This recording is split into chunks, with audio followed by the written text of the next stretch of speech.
पुण्यातील मांजरी येथे सुरू असलेलं आदिवासी विद्यार्थ्यांचं आंदोलन आज 15व्या दिवशी सुद्धा सुरू असल्याचं पाहायला मिळते। काल खरं तर मंत्री अशोक उईके आणि जिरवाळ यांनी या आंदोलनस्थळी भेट दिल्यानंतर खरं तर आदिवासी आंदोलक विद्यार्थ्यांशी चर्चा केल्यानंतर हे आंदोलन सुटेल अशी आशा होती। मात्र याच्यावर सकारात्मक चर्चा झाली असली तरी तोडगा न निघालेला आहे। हे आदिवासी विद्यार्थी जे आहेत त्या आंदोलनावर उपोषणावर ठाम आहेत आणि आज 15व्या दिवशी सुद्धा हे उपोषण या ठिकाणी सुरू असल्याचं पाहायला मिळते। सध्या पाहिलं तर पुणे जिल्हा परिषदेचं आरोग्य विभागाचं पथक लोणी कारबळचं आरोग्य विभागाच्या पथकाकडून या ठिकाणी पाहिलं तर त्यांची आरोग्य तपासणी करण्यात येते।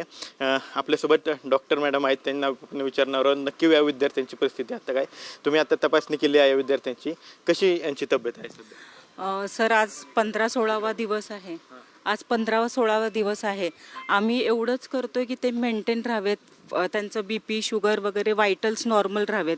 प्रत्येकाचा 15वा दिवस असल्या कारणाने स्टार्वेशन आहे आणि फक्त पाणी घेतात ते।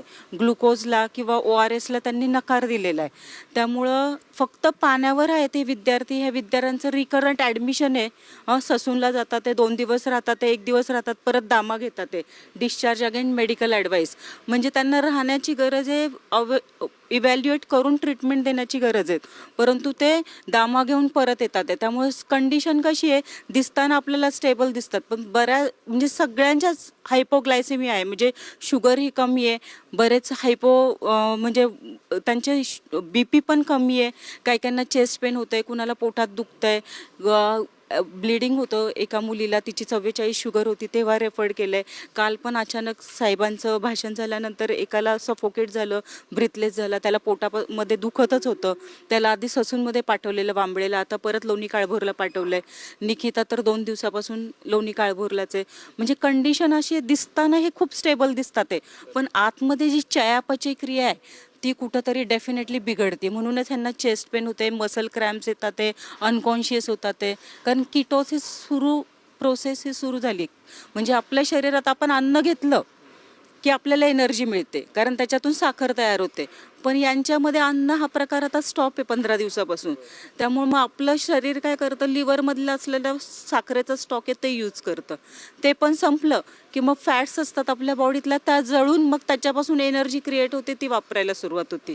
तर आता ही कंडिशन चालू झाली आहे। बऱ्याच वेळात चेक करताना फाऊल स्मेल पण येतो, म्हणजे हे लक्षणं सगळ्यांमध्ये दिसतात। राजाराम तर 2दा पूर्ण अनकॉन्शियस झालेला, काल पण तो तसाच झाला, नंदुरबारच्या सरांच्या भाषणाच्या वेळेस पण तो तसाच, कारण गर्दी होती, सफोकेट होते त्याच्यामुळं पण। आणि हे एम्प्टी स्टमक आहेत ना, इवन राजारामची विलिरुबिन वाढलेलं, प्लस त्याचा आता TLC काउंट पण 20,000 आहे, जो नॉर्मल 10,000 पाहिजे होता। म्हणजे ह्याला कुठेतरी बॅक्टेरियल इन्फेक्शन बसले।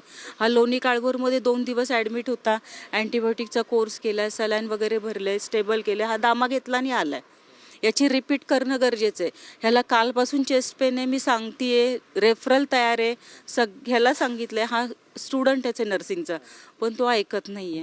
किती जणांना साधारणतः उपचाराची गरज आहे? सर सगळ्यांना ॲडमिशनची गरज आहे। इवन आता उपोषण जरी सुटलं तरी त्यांना खाताना पटकन असं खाता येणार नाही, त्याचा प्रोटोकॉल आहे, तो फॉलो करून इन्व्हेस्टिगेट करूनच त्यांना सुरू, नाही तर त्याचे कॉम्प्लिकेशन सुरू होतील।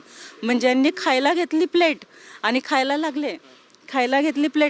लागले तर काय होणार आहे की बॉडीची सेल्सची डिमांड असणार आहे, म्हणून तिकडं सगळं जाणार आहे आणि ब्लडमध्ये काही नसल्यामुळं मग क्रॅम्प्स येणं, छातीत दुखणं, धडधडणं, इवन सगळ्यांना ECG वगैरे कार्डियाक मॉनिटरिंग करावं लागणार आहे, ब्लड इन्व्हेस्टिगेशन करावे लागणार आहेत, आणि मगच हळूहळू त्यांचं उपोषण जेव्हा सुटेल तेव्हा त्यांना हळूहळू डाएट त्याप्रमाणे घ्यावं लागणार आहे।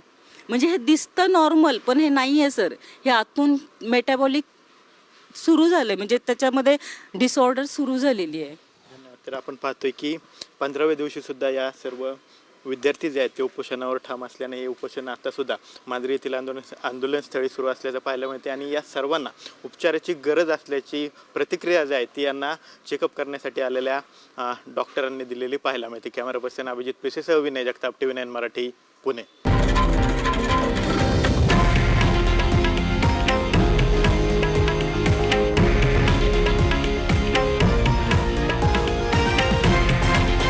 हे आहे देशातील नंबर 1 न्यूज नेटवर्क आणि आपण पाहत आहात TV9 मराठी, एकमेव।